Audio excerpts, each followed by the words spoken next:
As coisas que Deus purificou, não as tornes tu comuns. Atos dos Apóstolos, capítulo 10, versículo 15.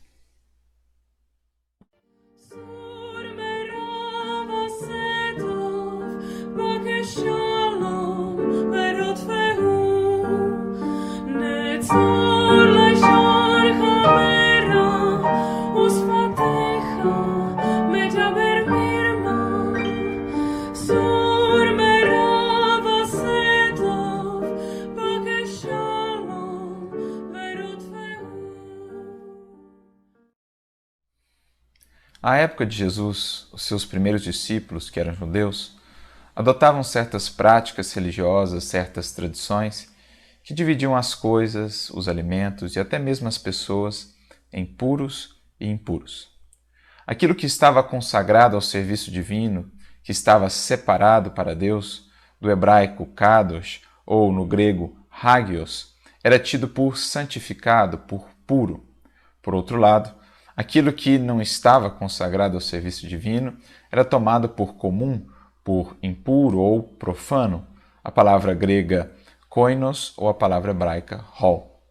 Era assim que se efetuava essa divisão naquele tempo, inclusive em relação às pessoas, em relação às coisas, em relação aos alimentos. Por exemplo, o sacerdote, para que pudesse executar os seus ofícios no templo, tinha que antes passar por uma série de procedimentos, por uma série de práticas rituais, para que pudesse alcançar aquele estado de pureza ritual que o permitia, então, fazer os ofícios que tinha de fazer no templo.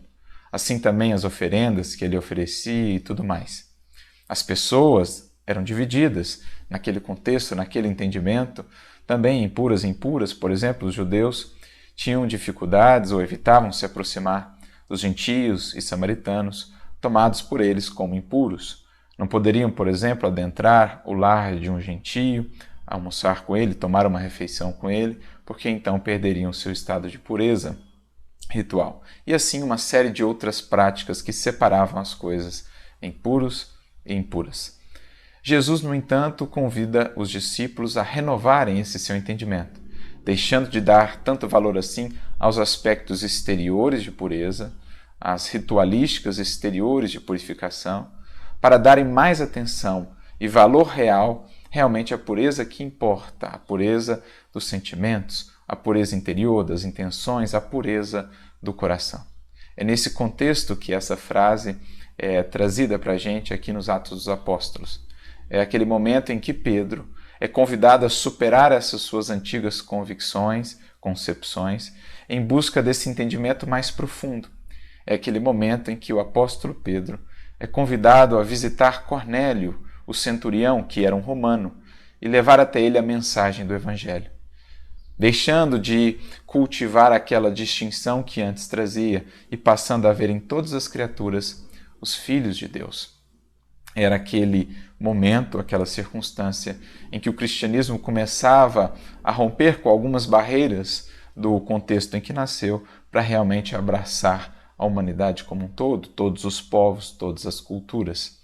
Então, trazendo essa frase para o nosso contexto de hoje, para o nosso dia a dia, nós podemos pensar nos seguintes termos: daquilo que há, daquilo que nos cerca na vida, todas as coisas que existem, o que existirá que não exista com um propósito divino, com um propósito puro, com um propósito santo? Tudo que nos cerca, tudo que foi criado pelo Criador, tudo isso foi feito, foi criado com um propósito nobre, com um propósito puro. Então, todas as coisas em si mesmas têm essa finalidade de pureza, de purificação. Acontece que muitas vezes, cada um de nós, pela postura íntima que adotamos, pelo descuidado com essa pureza interior, que é a que realmente importa, nos descuidamos disso e tornamos aquilo que foi purificado pelo Criador em algo impuro. O que fazemos muitas vezes, e isso é o que realmente devemos estar atentos, é tornar aquilo impuro, aquela coisa, aquele ato, aquele gesto, pelos sentimentos com o que fazemos. Quando assim nos portamos, tornamos impuro o que Deus purificou. Pensemos num exemplo, o sexo. Quantas vezes, ao longo dos séculos, o sexo não tem sido tomado como algo impuro, mas foi feito pelo Criador como algo puro, com finalidades nobres. A procriação, a possibilidade de concebermos novos corpos e permitirmos aos espíritos retornarem à matéria para progredir, a possibilidade da troca afetiva, daquele amor vivenciado no seu grau ali de comunhão, quando o ato é realizado realmente com afeto, com compromisso, com lealdade, com fidelidade, enfim. O ato em si, o sexo em si, é algo que foi feito pelo Criador com finalidades puras. Mas ao longo dos séculos, muitas vezes, o tomamos por impuro, numa visão exterior, numa visão quase que preconceituosa, porque na verdade o exercíamos com impureza de intenções, com impureza de finalidades. O realizávamos em busca apenas do prazer transitório e com isso gerávamos muitas dores, muitos desequilíbrios, muitas decepções.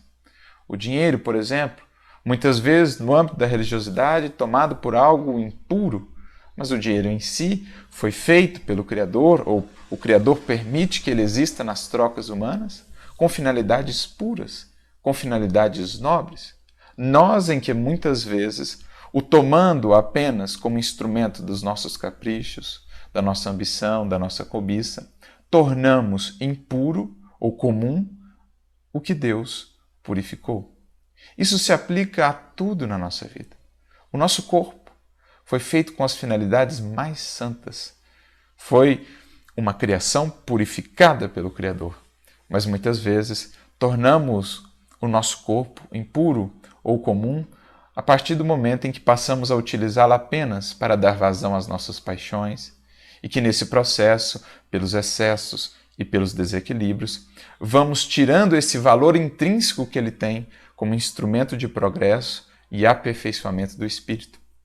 Deixamos de olhar esse lado nobre, essa finalidade nobre e elevada que o corpo tem e reduzimos as suas finalidades, a finalidade do corpo, apenas ao veículo aí das nossas paixões. Quando assim procedemos, estamos tornando comum, impuro, o que Deus purificou.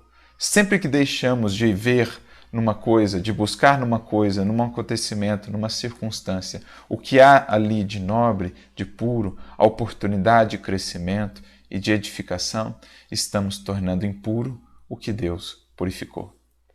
As coisas em si foram feitas com as finalidades mais nobres. Tornamos elas impuras a partir das intenções menos dignas, das intenções e dos sentimentos menos nobres com que as buscamos, com que as utilizamos. Isso vale, portanto, para a nossa vida como um todo. Isso vale para o planeta, isso vale para o nosso corpo, para o dinheiro, para o sexo. Enfim, como resume o apóstolo Paulo na sua carta a Tito, no 1º capítulo, versículo 15, tudo é puro para aqueles que são puros. Nada é puro para aqueles que são impuros, porque o seu entendimento e a sua consciência estão contaminados. Ou seja, muito mais do que ficarmos presos a aspectos exteriores de pureza, que geraram esses preconceitos multisseculares, que geraram essas aversões, essas repulsas que não têm a sua razão de ser, devemos estar preocupados com a pureza do nosso coração, porque aquele que traz o coração puro, os sentimentos e as intenções puras e nobres, tudo o que aí está na vida pode ser entendido, pode ser tomado e utilizado para esses fins de purificação.